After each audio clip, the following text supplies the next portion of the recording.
একজন police officer তার বাড়িতে একাই থাকত।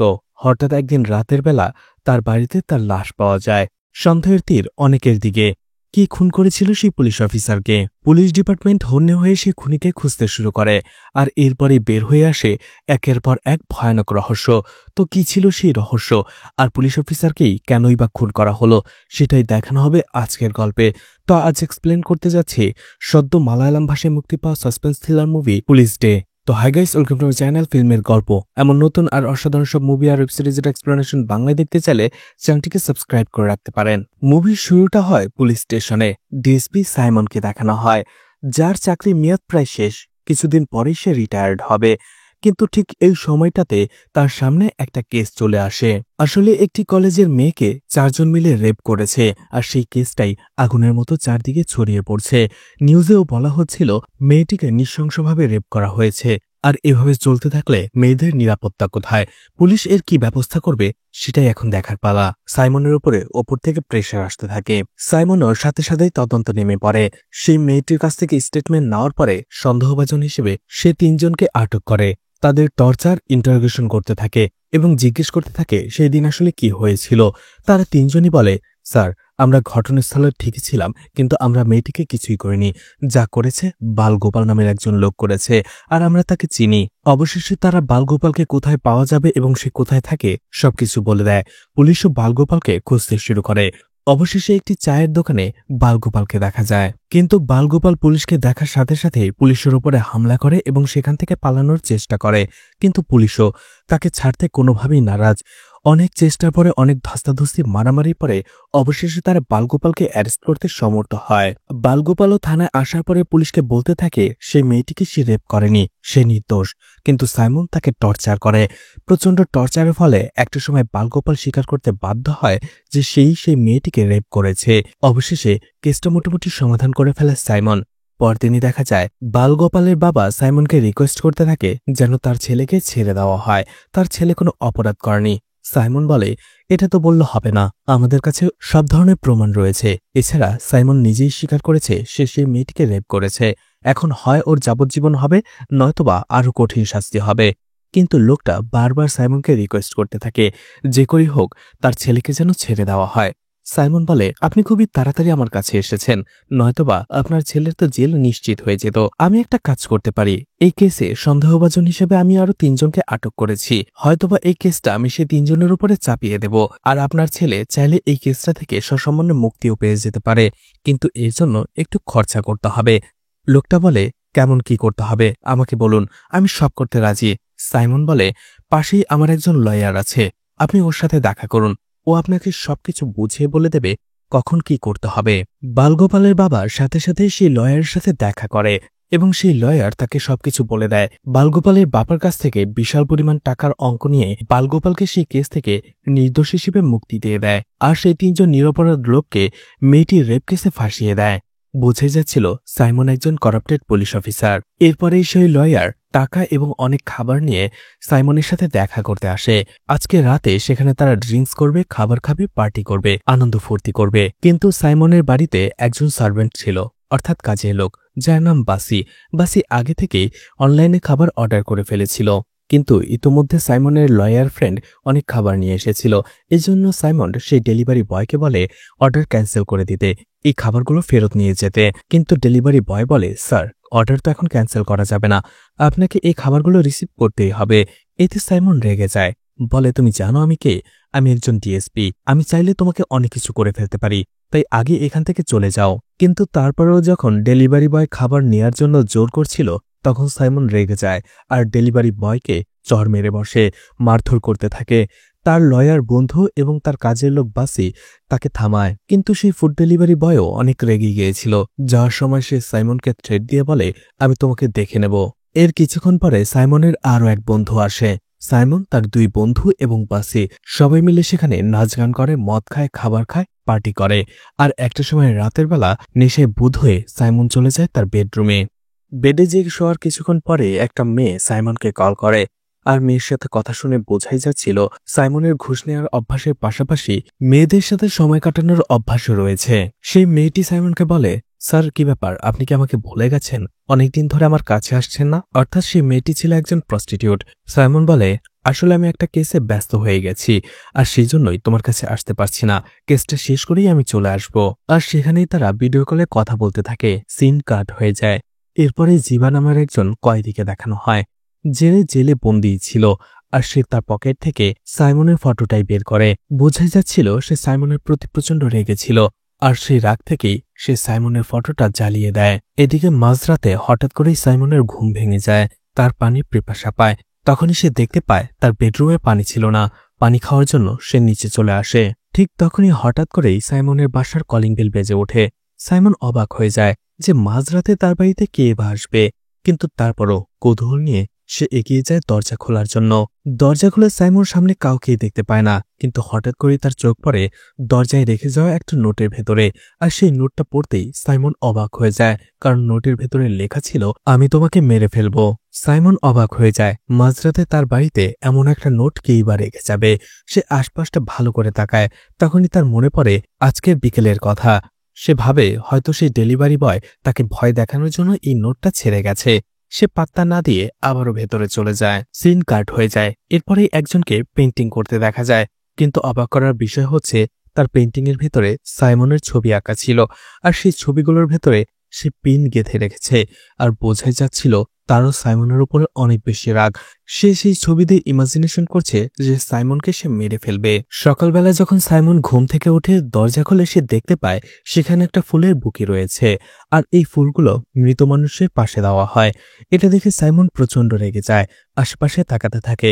ঠিক তখনই তার এক প্রতিবেশী মাধবানকে সে দেখতে পায়, যে তার বাড়ির একটু পাশেই দাঁড়িয়ে ফোনে কথা বলছিল। সাইমন ভেবেই নেয় এই কাজটা মাধবান করেছে, কারণ মাধবানের সাথে সাইমনের সম্পর্ক তেমন ভালো নয়। সাইমন এই জন্য সেই ফুলের বুকিটা মাধবানের দিকে ছুঁড়ে মারে। এতে মাধবান অবাক হয়ে যায়, কিন্তু সে ফোনে কথা বলছিল দেখে সাইমনকে আর কোনো উত্তরই দেয় না। সাইমনও রেগে ভেতরে চলে যায়। এরপরেই মাধবানকে দেখা যায় একটি বাস স্ট্যান্ডে দাঁড়িয়ে বাসের জন্য অপেক্ষা করতে। ঠিক তখনই একটি গাড়ি এসে মাধবানের সামনেই দাঁড়ায়। গাড়ি থেকে একটি মেয়ে বের হয়, আর মাধবানকে সেখানকার একটি অ্যাড্রেস জিজ্ঞেস করে সে সেটা চেনে কিনা। মাধবান অ্যাড্রেসটা দেখার পরে বলে, আরে এটা তো আমাদের এরিয়াই, আর আমি কেন চিনব না। মাধবান জোর করে সেই মেয়েদের গাড়ির ভেতরে ঢুকে যায় এবং নিজে থেকেই কথা বলতে থাকে। মাধবান সেই মেয়েগুলোকে প্রচন্ড বিরক্ত করছিল, কিন্তু অ্যাড্রেস পাওয়ার আশায় তারাও চুপচাপ সবকিছু সহ্য করে যাচ্ছিল। সেই গাড়িতে 4 জন মেয়ে ছিল। মাধবান তাদের জিজ্ঞেস করে, এই অ্যাড্রেসে তোমরা যে কি করবে? এই অ্যাড্রেসটা আমার বাড়ির পাশেই, এটা সাইমনের অ্যাড্রেস। আর সাইমন একজন পুলিশ অফিসার।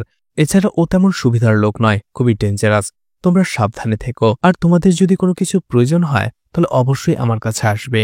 মাধবান এরপরে সেখান থেকে চলে যায়। সেই 4 জন মেয়ে চলে আসে সাইমনের বাড়িতে। সাইমন আর বাসি সেখানে ছিল। সেই 4 জন মেয়ে বলে, আমরা একটা অ্যাড দেখতে পেলাম, আপনাদের এই বাসায় নাকি বাড়ি ভাড়া দেয়া হবে।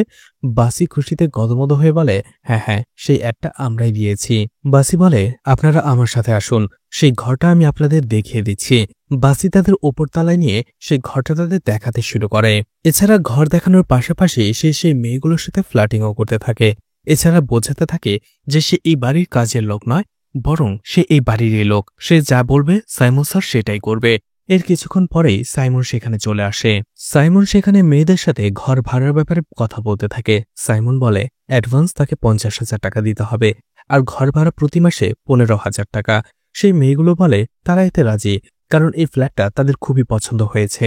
এছাড়া তারা আজকেই এখানে শিফট হয়ে যাবে। সাইমনও এতে রাজি হয়ে যায়। এরপরে সাইমন চলে যায় তার অফিসে। আর পুলিশ স্টেশনে দেখা যায় আজকেই সাইমনের অবসরে যাওয়ার দিন ছিল, আর এই জন্য সেখানে ছোট্ট একটা ফাংশনের ব্যবস্থা করা হয়। সাইমন সবার সামনে দাঁড়িয়ে স্পিচ দিতে থাকে যে আমি অনেক কষ্টে পুলিশ অফিসার হয়েছি। এছাড়া পুলিশ অফিসার সবাই হতে পারে না, পুলিশ অফিসার হতে হলে সাধনা দরকার হয়। এছাড়া এই 30 বছরে আমি অনেক সততা আর নিষ্ঠার সাথে আমার দায়িত্ব পালন করেছি। এভাবে আরো বিভিন্ন কথা বানিয়ে বানিয়ে বলতে থাকে। যদিও পুলিশ স্টেশনের সবাই জানে যে সাইমন কেমন পুলিশ অফিসার, কিন্তু কেউ মুখ খোলে না। সেদিন রাতে দেখা যায় সেই 4 জন মেয়েই চলে যাবে মুভি দেখার জন্য, আর এই জন্যই তারা প্ল্যান করছিল, রেডি হচ্ছিল। ঠিক তখনই বাসি সেখানে চলে আসে আর বলে, আজকে আমাদের সাইমন স্যার অবসরে গেছে, আর সেই জন্য বাসায় ছোটখাটো একটা পার্টি করা হয়েছে। আর সেই পার্টিতে স্যার তোমাদেরও দাওয়াত দিয়েছে, তোমাদের অবশ্যই আসতে হবে। তখন সেই 4 জন মেয়ে খুব সুন্দর করে রেডি হয়ে পার্টিতে চলে আসে। দেখা যায় সেই পার্টিতে সাইমনের সেই লয়ার ফ্রেন্ড এবং আরো একজন ফ্রেন্ডও এসেছিল। তারা সেখানে একসাথে গল্পগুজব করে, এরপরে খাবার খেতে শুরু করে। তখনই কথা বলতে বলতে একটি মেয়ে সাইমনকে জিজ্ঞেস করে, স্যার আপনার পরিবার কোথায়, আপনি বিয়ে করেননি?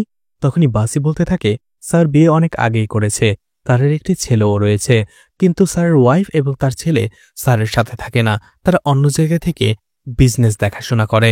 সাইমন বলে, আরে না, ওর কথা বাদ দাও। বাসি একটু বাড়িয়ে বলছে, আসল কথাটা হচ্ছে আমার ছেলে আমাকে পছন্দই করে না, এই জন্য আমার স্ত্রী এবং আমার ছেলে আমাকে ছেড়ে চলে গেছে এবং তারা অন্যত্র থেকে নিজেদের মতো জীবনযাপন করছে, আর আমি এখানে একাই রয়েছি। আসলে ছোটবেলা থেকে আমি অনেক বেশি কষ্ট করে বড় হয়েছি, ভালোভাবে পড়াশোনা করে অবশেষে আমি পুলিশের চাকরিতে জয়েন হয়েছি। পুলিশের চাকরিতে আসার পরে আমি সেখানে অনেক বড় ধরনের একটা সুযোগ পেয়েছি। পুলিশের চাকরিতে আমি একটা স্যাটিসফ্যাকশন পাই, আর এই জন্য পুলিশের চাকরিটা আমি কখনোই ছাড়িনি। যেহেতু আমি অনেক স্ট্রাগল করেছি, তাই আমার সুস্থ সুন্দর জীবনযাপনের জন্য আমি ঘুষ নিতে শুরু করি। এতে আমার ভেতরে কোনো অপরাধ বোধ নেই, কিন্তু এই ঘুষ নেবার ব্যাপারটা আমার স্ত্রী আর সন্তানের একদমই পছন্দ ছিল না। আমার ছেলে বিশেষ করে এই বিষয়টা একেবারেই নারাজ ছিল, কিন্তু আমি থামিনি, আর এই জন্য তারা আমাকে ছেড়ে চলে গেছে, তাতে আমার কোনো দুঃখ নেই। আর এভাবেই সাইমন নিজের ব্যাপারে সব সত্যি মেয়েদের কাছে বলতে শুরু করে। এভাবে সাইমন আরো কিছু বলতে চাচ্ছিল, ঠিক তখনই সাইমনের লয়ার বন্ধু বলে, আরে এত কিছু বলার কি দরকার, চুপচাপ করে খাও তো তুমি। কিছুক্ষণ পরেই সেই 4 জন মেয়ে বলে, স্যার আমাদের খাওয়া শেষ, আমাদের মুভি দেখার প্ল্যান আছে, এখন আমাদের যেতে হবে। সেই 4 জন মেয়ে সেখান থেকে চলে আসে। এর কিছুক্ষণ পরেই সাইমনের 2 বন্ধু তার সাথে গল্পগুজব করে সেখান থেকে চলে আসে। বাসায় ছিল শুধু সাইমন এবং বাসি। বাসি একটা সময় সাইমনকে একা পেয়ে বলে, স্যার আমার মা গ্রামে খুবই অসুস্থ, তার চিকিৎসা করাতে হবে, আমার হাতে এখন কোনো টাকা নেই, আমাকে কিছু টাকা দিলে ভালো হতো। সাইমন তখনই রেগে যায় আর বলে, টাকা কি গাছে ধরে? আমি এত কষ্ট করে টাকা উপার্জন করি, যেন তেনকে টাকা দেওয়ার জন্য? তোমার বেতনের সময় হলে বেতনের টাকা পেয়ে যাবে, এছাড়া আমি কোনো টাকা দিতে পারবো না। বাসি রেগে যায় আর মনে মনে সাইমনকে গালি দিতে থাকে। এছাড়া বাইরে বের হয়ে আসার পরে বলতে থাকে, এতদিন আপনার এই জায়গায় কাজ করছি, আর এখন আপনি আমার বিপদের পাশে দাঁড়াবেন না? কিভাবে টাকা নিতে হয় সেটা আমিও জানি। এদিকে সাইমনের কাছে হঠাৎ করেই থানা থেকে একজন পুলিশ অফিসার কল করে আর বলে, স্যার জেল থেকে সেই জিবা পালিয়ে গেছে, আর ওর কাছে একটা গানও রয়েছে, আমার মনে হয় ও আপনার কাছেই যাবে। সাইমন বলে, ও আমার কাছে কেন আসবে? পুলিশ অফিসার বলে, স্যার আপনি তো জানেনই, আপনি ওকে জেলে ভরেছিলেন, হয়তো সেই রাগ থেকে ও আপনার কাছেও যেতে পারে, এটা শুধুমাত্র আমার একটা সন্দেহ, এছাড়া আর কিছুই নয়, আপনি একটু সাবধানে থাকবেন শুধু। সাইমন প্রথমে বিষয়টাকে পাত্তা না দিলেও ফোন রাখার কিছুক্ষণ পরেই সাইমনের মনের ভেতরও ভয় ঢুকে যায়, আর নিজের নিরাপত্তার জন্য সে তার গানটা নিজের কাছেই রাখে। আর এর কিছুক্ষণ পরে হঠাৎ করেই সাইমন তার বাড়িতে দেয়াল টক্করের আওয়াজ শুনতে পায়। সে জানালা দিয়ে উকি দিয়ে দেখে, কিন্তু আশেপাশে তেমন কাউকেই দেখতে পায় না।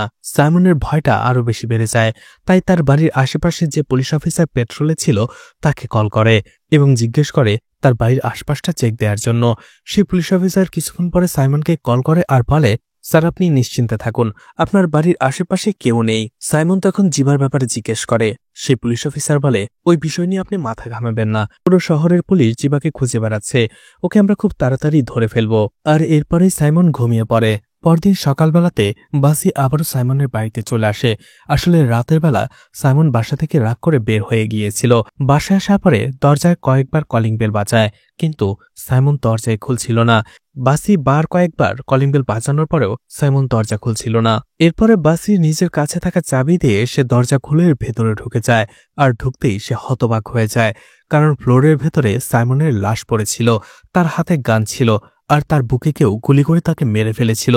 লাশটা দেখার পরে বাসি চিৎকার করে ওঠে, আর তার চিৎকারে ওপরতলা থেকে সেই 4 জন মেয়েও নিচে নেমে আসে।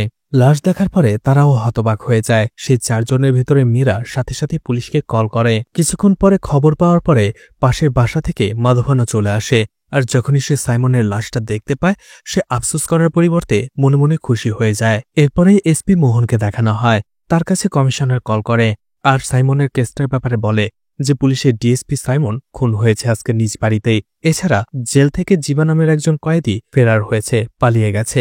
এই জিবার সাথে সাইমনের একটা পূর্বশত্রুতা রয়েছে, তাই পুলিশ সন্দেহ করছে হয়তোবা সাইমনের মার্ডারের পেছনে জিবার হাত থাকতে পারে। যেহেতু একজন পুলিশ অফিসারের খুন হয়েছে, তাই এই কেসটা নিয়ে আমাদের উপর অনেক প্রেশার রয়েছে। তুমি তাড়াতাড়ি জেবাকে অ্যারেস্ট করো এবং তাকে জেলে ভরে দাও, তাহলে এই কেসটার সমাধান হয়ে যাবে। মোহন তার ফোর্স দিয়ে পুরো শহরে জিবাকে তল্লাশি করতে থাকে। অনেক খোঁজাখুঁজির পরে একটা সময় সে জিবাকে খুঁজেও পেয়ে যায়, কিন্তু মোহনকে দেখার সাথে সাথে জিবা পালাতে শুরু করে। মোহনও তার পিছু তাকে চেস করতে থাকে। দুর্ধর্ষ এক চেজের পরে অনেক ধস্তাধস্তি মারামারি পরে অবশেষে মোহন জিবাকে অ্যারেস্ট করে নেয়। মোহন জিবাকে পুলিশ স্টেশনে নিয়ে আসে আর তাকে জিজ্ঞাসাবাদ করে সে কেন আর কিভাবে সাইমনকে খুন করেছে। জিবা বলে, স্যার এটা সত্য, আমি জেল থেকে পালিয়েই ছিলাম সাইমনকে খুন করার জন্য। এছাড়া জেল থেকে পালানোর পরে আমি সাইমনের বাড়িতেও গিয়েছিলাম তাকে খুন করার জন্য, কিন্তু ঠিক তখনই পুলিশের একটা পেট্রোল টিম সেখানে চলে আসে, যার ফলে বাধ্য হয়ে সেখান থেকে সাইমনকে খুন না করে আমাকে চলে আসতে হয়েছে। মোহন জিবার কথা বিশ্বাস করে না। এরপরেই মোহন তার টিমের সাথে কথা বলতে থাকে। তার টিমের একজন বলে, স্যার পোস্টমর্টেম রিপোর্ট অনুযায়ী সাইমনের খুনটা হয় 9টা থেকে 9:30-এর মধ্যে, আর সিসিটিভি ক্যামেরা ফুটেজ অনুযায়ী ওই সময়টাতে জিবা সাইমনের বাড়ির আশেপাশেই ছিল। মোহন বলে, হয়তোবা জিবা আমাদের মিথ্যে বলছে। ঠিক তখনই মোহনের নাম্বারে একটি আননোন নাম্বার থেকে কল আসে। ফোনটা রিসিভ করতেই মোহনকে অপর পাশ থেকে একজন লোক বলে, আপনারা যাকে খুঁজে বেড়াচ্ছেন সেই আমি সাইমনকে খুন করেছি। মোহন অবাক হয়ে যায় আর সাথে সাথে জিজ্ঞেস করে, আপনি কে, আপনার নাম কি, আপনি কোথায় থেকে ফোন করেছেন? কিন্তু তার আগেই সেই লোকটা ফোন কেটে দেয়। মোহন সাথে সাথেই তার টিমকে বলে, এখনই সেই নাম্বারটা ট্রেস করুন। সেই নাম্বার ট্রেস করার পরে তারা একটা বাড়ির লোকেশন খুঁজে পায়, সেখানে চলে আসে। সেখানে তারা একজন বৃদ্ধ মহিলাকে দেখতে পায়। মোহন এবং তার টিম সে বৃদ্ধ মহিলাকে জিজ্ঞেস করে, আপনার ছেলে রকি কোথায়?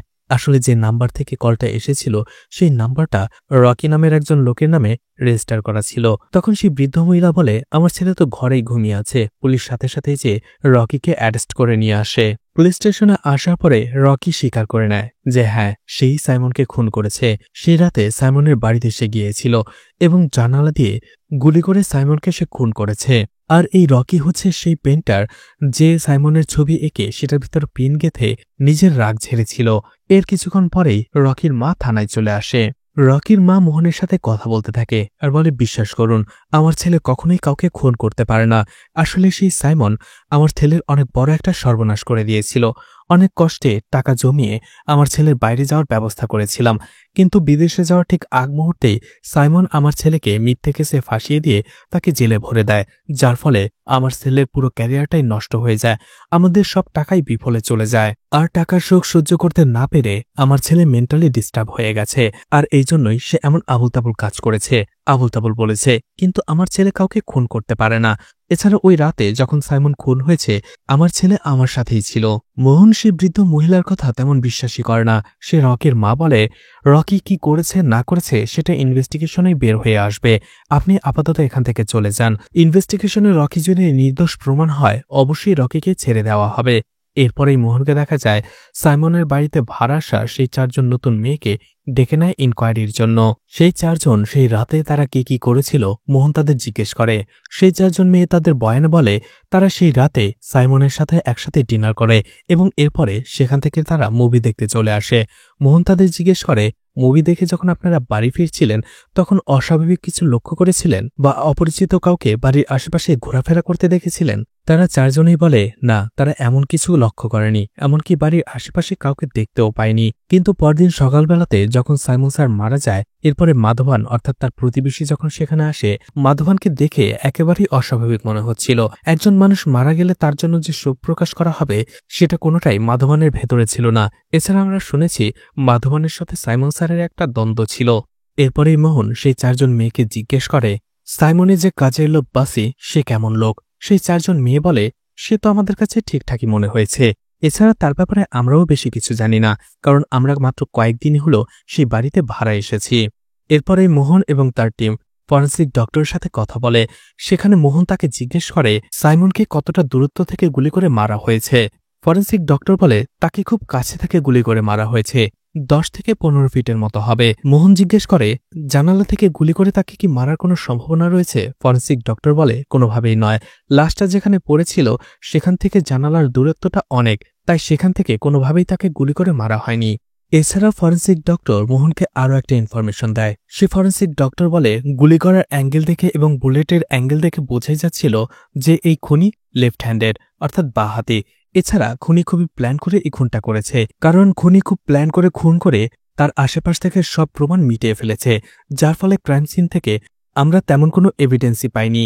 এছাড়া খুনির ব্যাপারে সেই ফরেন্সিক ডক্টর আরও কিছু কথা বলে, কিন্তু মোহন ভাবে ফরেন্সিক ডক্টর যাই বলেছে কিনা তার কোনো কিছুই রকির সাথে মিলছে না। এখন রকি কি বাঁহাতি না ডানহাতি সেটাই খুঁজে বের করতে হবে। এরপরেই ক্রাইম সিনে নিয়ে আসে রকিকে। মোহন তার হাতে একটা গান দিয়ে দেয় আর বলে, তুমি দেখাও কিভাবে তুমি সাইমনকে খুন করেছ। মোহন তাকে 10 থেকে 15 ফিটের দূরত্বে দাঁড় করিয়ে দেয় গান দিয়ে এবং তাকে একটা নির্দিষ্ট জায়গায় গুলি করতে বলে, কিন্তু সেখানে গুলি করতে যেয়ে রকির হাত কাঁপছিল। এছাড়া গান ধরা দেখে মোহন বুঝে যায় যে রকি লেফট হ্যান্ডেড নয় বরং রাইট হ্যান্ডেড, আর এ থেকে এটাই বোঝা যায় যে রকি মিথ্যে বলছে, সে সাইমনকে খুন করেনি। অর্থাৎ রকির মা যেটা বলেছে রকির ব্যাপারে সেটা সত্যি। রকির মানসিক অবস্থা ভালো নয় আর রকি কখনো সাইমনকে খুন করতেই পারে না। এরপরে মোহন সাইমনের কাজের লোক বাসিকে ডাকে ইন্টারোগেশনের জন্য। সেই রাতে বাসি কোথায় ছিল, কি করেছে, মোহন তাকে জিজ্ঞেস করে। বাসি পুরো ঘটনা খুলে বলে, সেই রাতে অবসরের পার্টি ছিল সাইমন স্যারের, আর এই জন্য আমরা সবাই একসাথে খাওয়া দাওয়া করি। এরপরে সেই 4টি মেয়ে চলে যায় মুভি দেখতে এবং তার বন্ধুরাও কিছুক্ষণ পরে যার যার বাড়িতে চলে যায়। আর এরপরে আমি চলে যাই বাইরে, কারণ আমার এক আত্মীয়ের বাড়িতে আমার দাওয়াত ছিল, আমি সেখানেই গিয়েছিলাম। মোহন সাইমনের ব্যাপারে বাসির কাছে জিজ্ঞেস করে যে সাইমন কেমন লোক ছিল। বাসি বলে সাইমন স্যার খুবই ভালো লোক ছিল, যদিও মাঝে মধ্যে আমাকে একটু বকাঝকা করত, কিন্তু তার কিছুক্ষণ পরেই সে আবারও আমার কাছে আসতো এবং খুব ভালো করে নরম সুরে কথা বলতো। সে খুবই ভালো একজন লোক ছিল, আমাকে সবসময় সাহায্য করত। এরপরেই বাসি বলে, পরদিন সকালবেলাতেই যখন আমি বাড়ি ফিরি কলিং বেল চাপি। এমনিতে স্যারের ঘুম এত বেশি ভারী নয়, কয়েকবার কলিং বেল চাপলে সে এসে দরজা খুলে দিত, কিন্তু ওই দিন কেন জানি দরজাই খুলছিল না। এতে আমার একটু সন্দেহ হয়। বেশ কয়েকবার কলিং বেল চাপার পরে কোনো রেসপন্স না পেয়ে আমার কাছে থাকা চাবি দিয়ে আমি ঘরের ভেতরে ঢুকে যাই, আর তখনই দেখতে পাই সাইমন স্যারের ডেড বডিটা ফ্লোরে পড়েছিল। এরপরে মোহন সাইমনের সেই 2 জন বন্ধুকেও ডাকে ইনকোয়ারি করার জন্য। তারাও বলে বাসি যেটা বলেছে সত্যি বলেছে। সেই রাতে 4 জন মেয়ে এবং তারা সবাই একসাথে ডিনার করেছে। কিছুক্ষণ পরে মেয়েগুলো চলে যায় মুভি দেখার জন্য, আর কিছুক্ষণ পরে আমরা ড্রিঙ্কস করে বাড়ি ফিরে আসি। আর এরপরে সেখানে সাইমন আর বাসি ছিল। এরপরে সেই লয়ার মোহনকে বলে সাইমনের অনেক শত্রু ছিল, আর সে সেই দিনের বিকেলের ঘটনাও বলে, যেদিন সে খাবার নিয়ে যাওয়ার পরে একজন ফুড ডেলিভারি বয়ও এসেছিল আর তার সাথে সাইমনের ঝগড়া হয়েছিল। এছাড়া সেই ফুড ডেলিভারি বয় সাইমনকে হুমকিও দিয়েছিল দেখে নেওয়ার জন্য। মোহন এরপরেই সাইমনের 2 বন্ধুকে সাইমনের পরিবারের ব্যাপারে জিজ্ঞেস করে। সেই লয়ার বলে সাইমনের পরিবার অন্য শহরে থাকে, তারা সাইমনকে আসলে পছন্দ করত না, এজন্য সাইমনের ছেলে এবং তার স্ত্রী আলাদাভাবে থেকে তারা আলাদাভাবে বিজনেস করে। এদিকে সেই ফুড ডেলিভারি বয়ের উপরে সন্দেহ হয় মোহনের, আর এই জন্য সে তাকে থানায় ডেকে নিয়ে আসে ইনকোয়ারি করার জন্য। সেই ফুড ডেলিভারি বয় বলে, স্যার আমি তাকে খুন করব কেন, আমি তাকে খুন করিনি। সে অযথাই সেদিন পার্সেল রিসিভ না করে অর্ডারটা ক্যান্সেল করতে বলছিল, আর এটা নিয়েই তার সাথে আমার কথা কাটাকাটি হয়, কিন্তু সে অন্যায়ভাবে আমাকে মারধর করে, আর এতে আমি প্রচন্ড রেগে গিয়েছিলাম, তাই তখন রাগের মাথায় তাকে ওইসব কথা বলে ফেলেছিলাম। আমি সাধারণ মানুষ, সাধারণ একজন ফুড ডেলিভারি বয়, আর সে একজন পুলিশ অফিসার, তাকে মারার সাহস আমার কখনোই হবে না। মোহনের কাছে একটু পরে আরও একজন পুলিশ অফিসার এসে মোহনকে বলে, স্যার এই ফুড ডেলিভারি বয় সত্যি বলছে, আমরা তার ফোনের লোকেশন ট্র্যাক করেছিলাম, ওই রাতে ফুড ডেলিভারি বয় ওই এরিয়াতেই ছিল না। এছাড়া তার বন্ধুরাও জবানবন্দি দিয়েছে যে সেই রাতে ফুড ডেলিভারি বয় তাদের সাথেই ছিল। এর কিছুক্ষণ পরেই দেখা যায় কমিশনার কল করে মোহনকে আর তাকে ঝাড়তে থাকে, বলে তোমাকে সাধারণ একটা কেস দিয়েছিলাম, বলেছিলাম জিবাকে অ্যারেস্ট করে তাড়াতাড়ি কেসটা ধামাচাপা দিয়ে দেয়, কিন্তু তুমি সেটা কি করলে। মোহন বলে, স্যার জিবা এই খুনটা করেনি, আমাকে একটু সময় দিন, সাইমনকে কে খুন করেছে আসল অপরাধীকে আমি অবশ্যই অ্যারেস্ট করব। কমিশনার বলে, তোমাকে এত কিছু বের করতে হবে না, তোমাকে যেটা বলা হয়েছে সেটা করো, জিবাকে অ্যারেস্ট করো আর কেসটা ক্লোজ করো। সেই কমিশনার মোহনকে 1 সপ্তাহ সময় দেয় এই কেসটা ক্লোজ করার জন্য। এর কিছুক্ষণ পরে মোহনের অ্যাসিস্ট্যান্ট জানকী তার কাছে চলে আসে আর বলে এই কেসে একটা ব্রেক থ্রো পাওয়া গেছে, সেটা হচ্ছে জিবা একজন লেফট হ্যান্ডেড, এছাড়া সে তার স্কুলের সময়ে নাটকের দলে অভিনয় করত। এতে করে মোহনের সন্দেহের তীর আবারও জিবার দিকে চলে আসে, আর সে জেলখানায় চলে আসে জিবার সাথে দেখা করতে। জেলখানায় জিবাকে কিছু প্রশ্ন করে মোহন, জিবা সেই সব প্রশ্নের উত্তর দেয়, আর এরপরে ঘটনা চলে যায় ফ্ল্যাশব্যাকে। জিবার ঘটনা দেখানো হয়। জিবার খুব সুন্দর একটা পরিবার ছিল, তার একটা ছোট বোন ছিল মেঘা, আর যে ছিল খুবই মেধাবী, কারণ সে সবসময় সবকিছুতে ফার্স্ট হতো। মেঘার 4 জন সবচেয়ে ভালো বান্ধবী ছিল, আর দেখা যায় এই 4 জন বান্ধবী সাইমনের বাড়িতে ভাড়া নিতে এসেছিল। মেঘা এবং তার সেই 4 বান্ধবীর সবাই মিলে শুটিং একাডেমিতে শুটিং প্র্যাকটিস করত। আর দেখা যায় সেখানে রুদ্রা নামের একটি মেয়ে ছিল, যে এই মেঘাকে সবসময় হিংসে করত। এরপরে একদিন মেঘা প্র্যাকটিস করার জন্য সেই শুটিং একাডেমিতে যায়, কিন্তু সেখানে পুলিশ চলে আসে আর মেঘার ব্যাগ সার্চ করে সেটার ভেতরে ড্রাগস পায়। আর এতে করে পুলিশ মেঘাকে অ্যারেস্ট করে, আর যে অ্যারেস্ট করেছিল সে আর কেউ নয়, সাইমন। সাইমন সেই শুটিং একাডেমিতে এবং থানায় মেঘাকে প্রচণ্ড অপমান অপদস্থ করে। এরপরে সাথে সাথে থানায় চলে যায় জিবা এবং অনেক রিকোয়েস্ট করে, অনেক চেষ্টা করে তার বোন মেঘাকে বাসায় ফিরিয়ে নিয়ে আসে, কিন্তু মেঘা পরদিনই সুইসাইড করে। এত অপমান অপদস্থ হওয়ার পরে মেঘা একেবারেই ভেঙে পড়েছিল, যার ফলে সে সুইসাইড করে। তখনই জিবাকে সেই শুটিং একাডেমি থেকে একজন কল করে আর বলে, যখন সেই সাইমন মেঘাকে অ্যারেস্ট করে তখন তাকে হেনস্থার স্বীকার করে, তার সাথে অশ্লীল ব্যবহার করে, আর সবার সামনে এমন ব্যবহার মেঘা একেবারেই সহ্য করতে পারেনি, যার ফলে মেঘা সুইসাইড করেছে। তখন থেকেই জিবা সিদ্ধান্ত নেয় সে এর বদলা নেবে, সে সাইমনকে শাস্তি দেবে। কিন্তু এই পুরো ঘটনাটা জিবা মোহনকে বলে না, সে শুধু মোহনকে বলে, আসলে এই সাইমন আমার বোনকে মিথ্যে ড্রাগস কেসে ফাঁসিয়ে দিয়েছিল, আর আমার বোন এই অপমান সহ্য করতে না পেরে সুইসাইড করে।